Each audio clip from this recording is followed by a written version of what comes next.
안녕하세요. 내가 사는 이유 사이유입니다. 우선 제 채널은 내가 사는 이유를 남편에게 만들고 싶어서 유튜브를 시작한 이유도 있어서 내가 사는 이유의 줄임말인 사이유가 채널명이 됐고요. 또 그 안에는 리브, 라이프, 바이라는 세 가지 뜻을 가지고 있습니다. 그리고 가장 많이 궁금해하시는 제 MBTI는 ESFJ, 사교적인 외교관이고요. 163cm의 키를 보유한 89년생입니다. 반딱반딱? 일단은 제 디카가 제 피부를 더 좋게 담아주는 것 같고요. 제가 봤을 때 피부가 좋아진 이유라고 하면은 일단 저희가 누누이 말하고 있는 기초 케어 제품을 저한테 맞는 제품을 찾게 됐어요. 그래서 제가 보기에도 화장이 잘 먹고 피부가 좋다고 느껴지니까 제가 따로 하는 관리라고 하면은 아무리 귀찮아도 매일 자기 전에 세안을 하고 그 기초 케어를 순서대로 모든 제품을 발라주는 것, 그리고 또 술 먹고 아무리 피곤해도 술이 취해서 잠들었다가도 새벽에 꼭 일어나서라도 화장을 잘 지우고 자는 것, 그리고 또 아무래도 나이가 있다 보니까 리프팅이나 이런 피부과 관리를 좀 자주 받으려고 하는 편인데 시간이 잘 안 돼서 그래도 1년에 한두 번씩이라도 피부과 관리를 하고 있습니다. 댓글을 많이 보신 분들은 많이 들으셨을 거예요. 제가 자주 이용하는 쇼핑몰은 민스샵, 베니토, 도시 그리고 여자, 이렇게 세 가지가 가장 고정적으로 하고요. 베니토랑 도시 그리고 여자가 출근 룩이라면 민스샵은 보통 주말 룩이나 캐주얼 룩으로 많이 보고 있고, 그 외에는 이제 오프라인에서는 시즈미스 많이 가고 또 폴로 이렇게 갑니다. 나머지는 이제 인스타에서 보이는 것, 이쁜 것 그때그때 삽니다. 다이어트는 솔직히 제 다이어트 방법을 추천해드리진 않아요. 식욕이 왕성해질 때는 그냥 막 먹다가 살이 너무 쪘네? 왜 이렇게 툭툭 생기지? 바지가 잘 안 잠기네? 싶을 때 또 바짝 다이어트를 해요. 근데 이제 식욕이 제가 잘 조절이 안 돼서 저는 다이어트 약을 먹는 편이죠. 그렇게 하고 있어서 제 방법은 비추.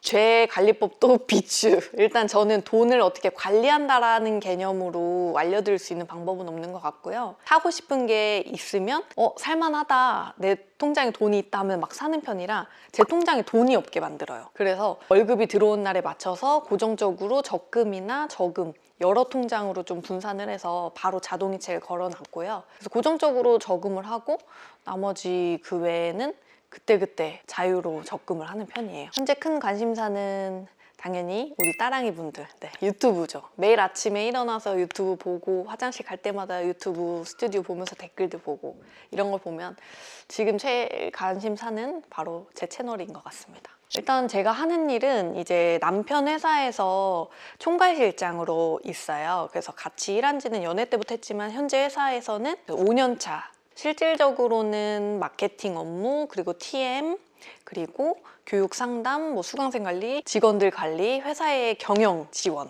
팀, 프로 다잡러입니다. 이 회사에 제가 마케팅 담당을 맡기 전에 마케팅 교육을 진짜 많이 들으러 갔어요. 우리 남편도 교육에 돈을 투자하는 거에 대해서 아깝지 않게 생각을 해서 교육 진짜 많이 들었고요. 그 다음에 마케팅 관련한 도서들 많이 읽고, 그 다음에 영상들도 틈틈이 보면서 공부를 했어요. 일단은 아침에 출근을 하면 꼭 그날 해야 하는 업무들을 그 업무 노트, 제 아이패드에다가 항상 기재를 하고 업무를 시작을 하는 것, 그리고 모두 아시다시피 아바라로 커피 수혈을 하면서 아침을 시작하는 것입니다. 일단 시그니엘 전에는 저희는 천안에서 결혼 생활 시작해서 천안에서 쭉 살다가 시그니엘 온 지는 2년 돼가는 것 같아요.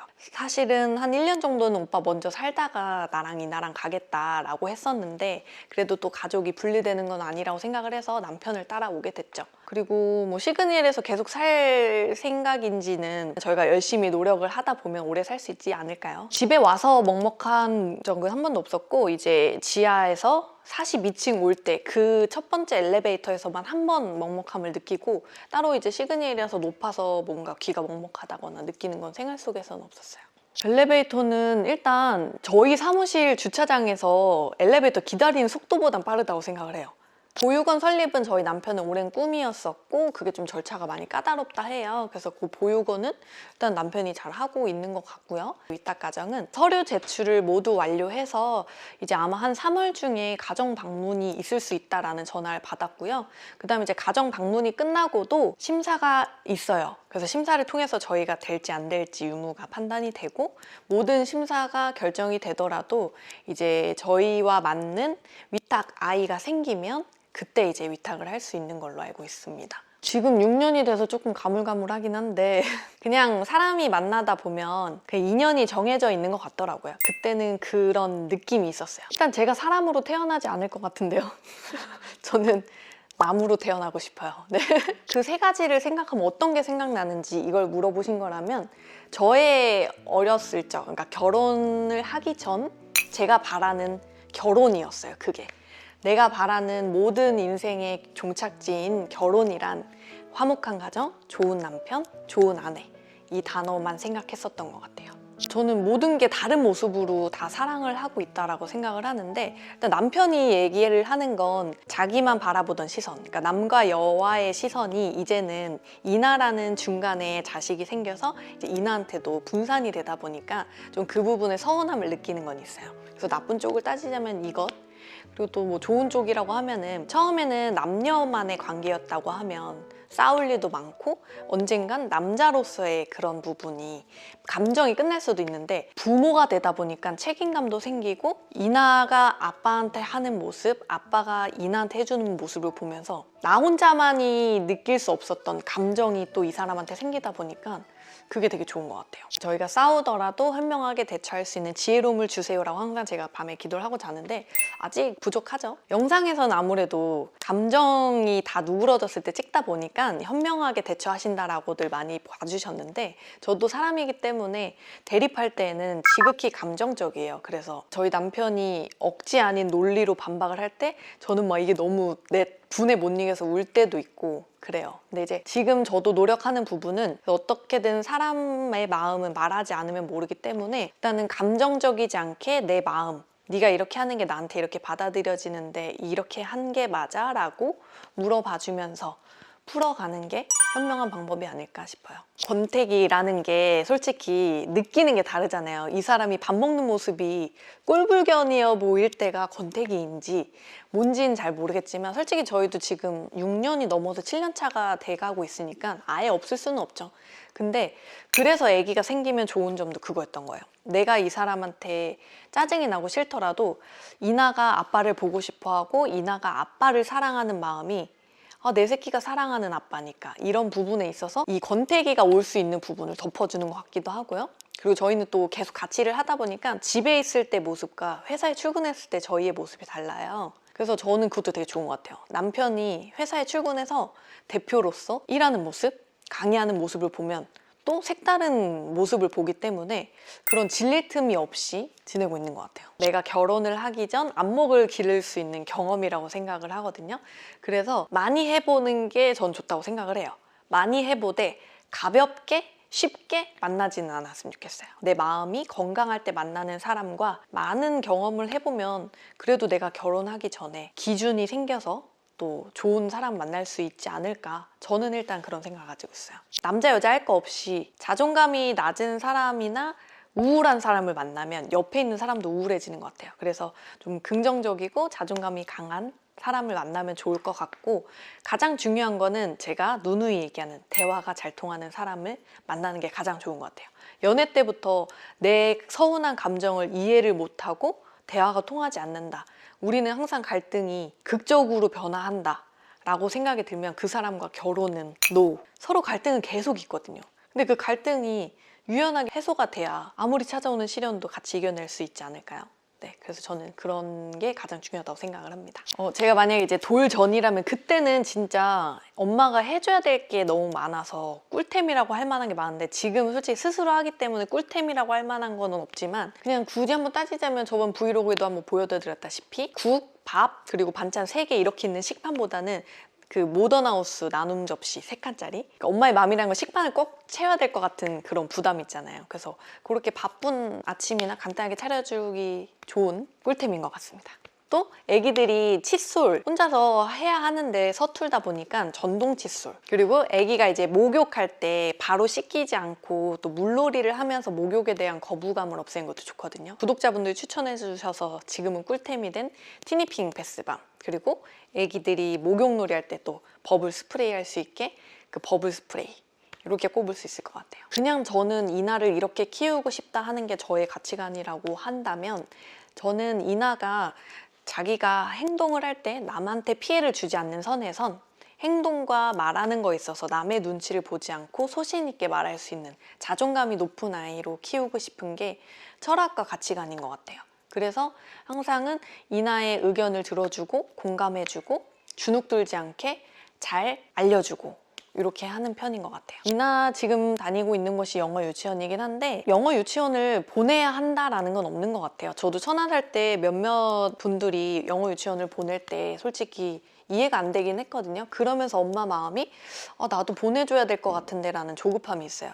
근데 이제 서울에 올라와서는 시기가 이나 어린이집 입소하는 시기가 아니었어요. 어쩔 수 없이 여기 다니는 애기와 동일한 어린이집을 찾아서 보낸 곳이 영어 유치원이었었고 지금 그냥 이제 보내고 있어서 다른 곳으로 가지 않는 것 뿐이지 영어 유치원을 꼭 보내야 된다라는 강박감은 없으셨으면 좋겠고요. 사교육이라고 할 건 없는데 제가 이제 워킹맘이다 보니까 이나가 이제 어린이집 하원에서 그 조금이라도 놀이를 하면서 공부할 수 있게 하기 위해서 빨간 펜 하고 있어요. 조만간 좀 재능, 피자가 좋다고 하더라고요. 그래서 재능도 해보려고 합니다. 단지 내 여기에서 아무래도 같이 어린이집 다니는 친구들도 있고 또 이모님이 워낙 성격이 좋으셔가지고 저보다 먼저 친해지셔서 애기들끼리 친해진 그 엄마들끼리도 따로 보고 뭐 그렇게 하는 편이죠. 저희는 이제 이나 봐주시던 이모님이 계세요. 말이 이모님이지 거의 저희 친정 엄마 또는 뭐 시어머니가 될 수도 있고 이나한테 거의 친할머니급으로 가족처럼 지내시는 분이 계시죠. 제가 긍정적이지는 않았던 것 같아요. 내가 의도하지 않은 채로 내 환경에 대한 조건, 내 가족에 대한 조건이 생기는 거에 있어서 왜 나에게 이런 시련이 찾아왔을까는 늘 원망을 했고 그런 데에 있어서 또 시련이 왔을 때는 왜 또 나에게 도대체 나한테 행복해지는 때는 언제지 하면서 어린 시절을 보냈던 것 같아요. 그때 이겨냈던 긍정적인 방법과 노하우라고 할 만한 건 없지만 지금 되돌아보면 제가 만나는 사람들 중에 제가 가장 멘탈이 약하고 여리다고 생각을 했어요. 지금은 달리 생각해보니까 유난히 멘탈이 약하고 여린 사람이었고 너는 세상에 혼자라서 그런 트레이닝을 저한테 해줬다고 생각을 하는 거예요. 생각의 차이인 것 같아요. 그래서 모든 게 왜 나한테만 이런 시련이라고 생각하는 게 지금은 그래서 나에게 더 혹독했던 훈련이었구나 이렇게 생각을 하게 되는 것 같아요. 그래서 뭐 비법이라고 하면 생각인 것 같아요. 마음가짐. 이게 지나고 나면 더 좋은 일이 있기 위한 과정이구나 라고 생각을 하는 게 이겨내는 방법이 아닐까 싶어요. 남들과 비교하지 않는 것인 것 같아요. 남과 비교를 하되 내가 낮은 사람이라고 나를 깎아내리지 말고 나보다 더 잘하는 사람인데 그럼 나도 저 사람을 보고 배워야지 라고 하면서 배울 점을 찾는 건 좋지만 비교하면서 열등감을 갖지 않으셨으면 좋겠고 어떤 순간이라도 좌절하지 않으셨으면 좋겠어요. 절대 이나가 내 어린 시절에 내가 느꼈던 그 아픔이나 외로움을 느끼지 않는 단단한 자존감을 가진 성인이 되고 그리고 또 그때까지 오래오래 우리가 화목한 모습을 보여주면서 화목한 가정을 이루는 것 그게 저의 최종 목표입니다. 그럼요. 사람마다 힘든 순간은 매번 찾아오는 것 같아요. 근데 그 힘든 순간이 한 번에 찾아오느냐 하나씩 찾아오느냐 이 차이인 것 같은데 저도 이제 학창 시절에 힘든 게 한 번에 몰려온 적이 있었어요. 그래서 그때는 이제 진짜 자살 시도까지 했었었고 근데 이제 그랬기 때문에 지금의 제가 있지 않나 싶어요. 그랬기 때문에 생명의 소중함을 알았고 죽음이 얼마나 무섭다는 걸 알았고 사람의 생명은 절대 스스로 끊을 수 없다라는 걸 알았어요. 그래서 더 이겨낼 수 있는 힘이 되기도 하고 어떤 순간이 와도 내 생명과 같이 생각하지는 않는 것 같아요. 그냥 힘들면 자거나 한없이 좌절하거나 이 정도인 것 같고 그리고 누구나 멀리서 보면 다 행복해 보여요. 근데 삶이란 가까이서 보면 비극이고 멀리서 보면 희극이라는 말이 있거든요. 제가 봤을 때 저는 지금 다른 사람들이 다 저 빼고 더 좋아 보이고 행복해 보일 때도 있답니다. 자기 개발할 거예요. 아마 이거는 모든 30대에게 20대에 어떤 걸 선택할 거냐라고 물으면 그 얘기를 하지 않을까요? 아니구나. 공부를 많이 하신 분들은 놀고 싶다고 할 수도 있겠다. 근데 저는 학창 시절에 공부하는 거리가 멀었어서 그때만 할 수 있는 시간인 거잖아요. 그때 할 수 있는 책임을 다 하고 싶다는 후회가 조금 들 때가 있어요. 안녕, 나는 이제 34살의 사이유야.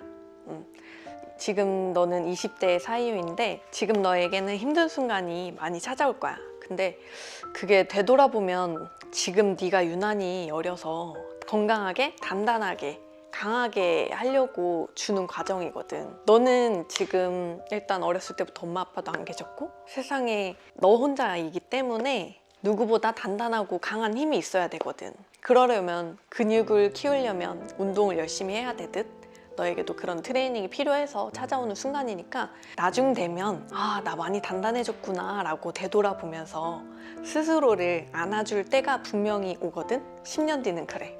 10년 뒤에는 내가 너를 꼭 안아줄게. 그러니까 지금은 절대 외롭다고 생각하지 말고 너를 더 사랑했으면 좋겠어. 남들이랑 비교하지 말고 세상에 사이유는 너 한 명이잖아. 절대 남이랑 비교하지 말고 세상에서 가장 빛나는 너라는 걸 잊지 않았으면 좋겠어. 10년 뒤에는 너를 행복하게 해줄 가족이 생기고 그리고 너에게 영원한 친구인 이나라는 예쁜 딸도 생기니까 지금을 보며 10년 뒤 오늘이 오기까지 항상 행복하게 지금의 젊음을 누리면서 잘 살았으면 좋겠어. 지금의 사이유는 20대가 너무 그립거든. 지금 네가 가장 필요한 말이 뭔 줄 알아? 사이유, 나는 너를 세상에서 제일 많이 사랑해. 안녕. 행복하고 싶었다. 어떤 시련에도 흔들리지 않게 단단해지고 싶었다. 때로는 불안하고 두려웠다. 먼 훗날 나는 어떤 모습일까? 내 인생의 행복은 언제 오는 걸까? 울기도 하며 웃기도 하며 기쁠 때도 슬플 때도 있었던 하루하루 열심히 달려온 나날들. 행복, 좋은 엄마, 좋은 아내, 내 자신을 사랑할 수 있는 내가 주체인 삶. 이미 나는 더할 나위 없이 행복하다.